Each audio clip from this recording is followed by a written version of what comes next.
The Ohio Department of Education has developed a sample learning agreement for students to utilize when engaging in work-based learning experiences.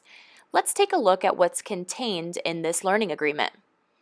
First, you'll find basic information about a student's work-based learning, like what type of experience it is, what their typical hours will be, as well as an opportunity to be considered for credit flexibility. This document will also contain a student's job description. Perhaps one of the most important pieces of the learning agreement are the competencies and standards in which the student will showcase through their work-based learning experience. This document will tell you where the competencies should be demonstrated, as well as what types of additional study a student should undergo or projects they should complete in order to properly learn the standard or demonstrate the competency that has been set forth in this learning agreement. Keeping in mind that this document is fully customizable, there are sample assurances and responsibilities for each of the major parties within the work-based learning experience.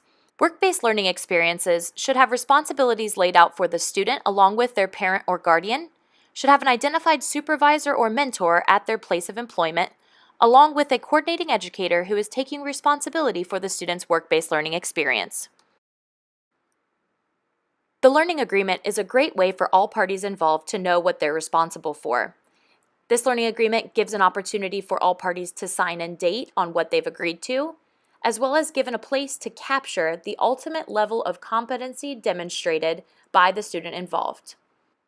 Now let's walk through an example of how to set up a student experience who is placed at an ophthalmologist. Aside from the basic necessary information, we're going to focus on how to consider this experience for credit flexibility at your local school district. In this case, we'll go ahead and mark the yes box. Now let's take a look at the student's job description for the work-based learning experience. In this case, the student will be serving as an optometrist assistant who works in the office of optometrists. They interact with clients and patients, as well as assist in teaching how to insert and care for contact lenses. They may have an opportunity to shadow the optometrist on duty, as well as help with bookkeeping.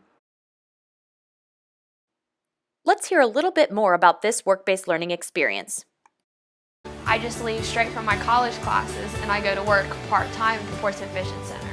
I have learned terminology, I've learned medical office procedures.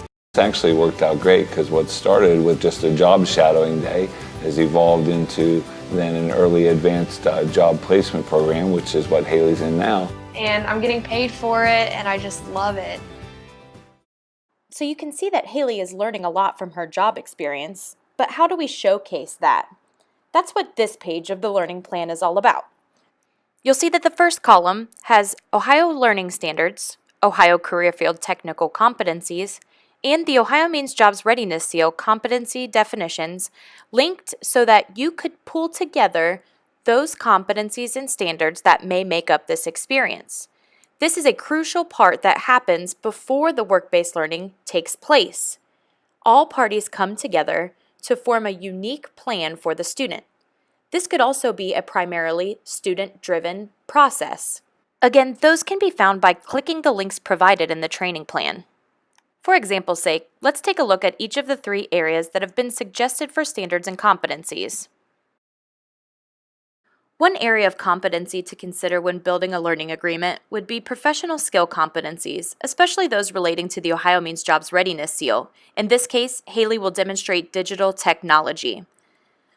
Haley will be utilizing scheduling software to check patients in, to update their billing information, and to communicate with vendors, the doctor, and various patients. In this case, no additional study demonstration would be needed to master this competency. Other competencies to consider when building a learning agreement would be career field technical competencies. In this case, the Health Science Career Field Technical Competency 2.2.2 relating to pupil dilation. In this case, at the workplace, Haley will work with the optometrist to gain patient permission to observe pupil reactivity during exams. Then she'll discuss with the doctor her observations on that patient's pupil. For additional study, she will investigate various types of pupil reactivity through her own individual study. Academic standards may also be utilized when building a work-based learning agreement. In this case, Haley will demonstrate ELA standard W11-12-7, which deals with conducting short research projects. In this case, Haley will observe her workplace for an important problem to solve or a question to answer in her research. She will then work with educators to refine her topic, conduct her research, as well as write an APA-style research paper, then present her findings to both her employer and her educator. Again, these are just 3 examples of how you could build a learning agreement around competencies and standards, especially as it pertains to students earning credit for their work-based learning experience. While these 3 competencies and standards alone may not be enough to earn credit for work-based learning, you can see how you can utilize this process to build a robust work-based learning experience that can be utilized to earn credit for work-based learning. This could include current courses or even new courses that aren't available at a local school. An integral part of an experience are student evaluations. Evaluations should take place by the coordinating educator as well as the workplace supervisor.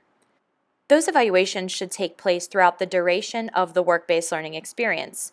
This learning agreement simply provides an opportunity to summarize the level of competencies demonstrated as it pertains to the learning agreement. Evaluators may also issue comments about the student's overall performance in the experience, as it pertains to each competency required by the learning agreement. Overall, we hope you can see how this comprehensive work-based learning agreement provides opportunities for students to earn credit for their work-based learning experiences.